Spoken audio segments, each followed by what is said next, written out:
স্বেচ্ছাসেৱী সংগঠন বিশ্ৰাম ঘৰৰ উদ্যোগত ডাউনটাউন বিশ্ববিদ্যালয়ত পক্ষী প্ৰশিক্ষণ শিবিৰ উইংছ অফ আছাম শীৰ্ষক শিবিৰৰ কৰ্মশালা পৰিচালনা কৰে পক্ষীবিদ ফিৰোজ হুছেইনে। কাৰ্যসূচীত অংশগ্ৰহণ কৰে ডাউনটাউন বিশ্ববিদ্যালয়ৰ অধ্যাপক ডক্টৰ NC তালুকদাৰ, ডক্টৰ অসীম বৰ্মনকে ধৰি কেইবাগৰাকীও বিশিষ্ট ব্যক্তি। শিক্ষাৰ্থীসকলৰ সন্মুখত উইংছ অফ আছাম তথ্যচিত্ৰৰ প্ৰদৰ্শন আৰু ব্যাখ্যা কৰে পক্ষীবিদ ফিৰোজ হুছেইনে। অসমত 850টা প্ৰজাতিৰ চৰাই থকা বুলি উল্লেখ কৰে পক্ষীবিদগৰাকীয়ে। কাৰ্যসূচীত সহযোগিতা আগবঢ়ায় ভাৰতীয় ষ্টেট বেংক আৰু ATDCয়ে।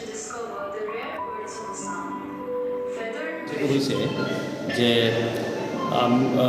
আজি 12 বছৰ ধৰি যিটো চৰাইৰ বাৰ্ড টুৰিজিমৰ ওপৰত মই কাম কৰি আছোঁ আৰু আজি খুবেই মই আনন্দিত যে বিশ্ৰাম ঘৰৰ ফালৰ পৰা আজি ডাউনটাউন ইউনিভাৰ্চিটিয়ে মোক তেওঁলোকৰ ষ্টুডেণ্টসকলৰ আগত যি বাৰ্ড আৰু বাৰ্ডৰ বায়'ডাইভাৰ্চিটিৰ ওপৰত কথা ক'বলৈ ক'লে মানে যিখিনি মই ক'বলৈ পালোঁ, ধৰক গোটেই অসমত কিমান বেছি চৰাই আছে, আমি এটা হটস্পটত আছোঁ, আমাৰ ওচৰত 850 বিধ চৰাই আছে।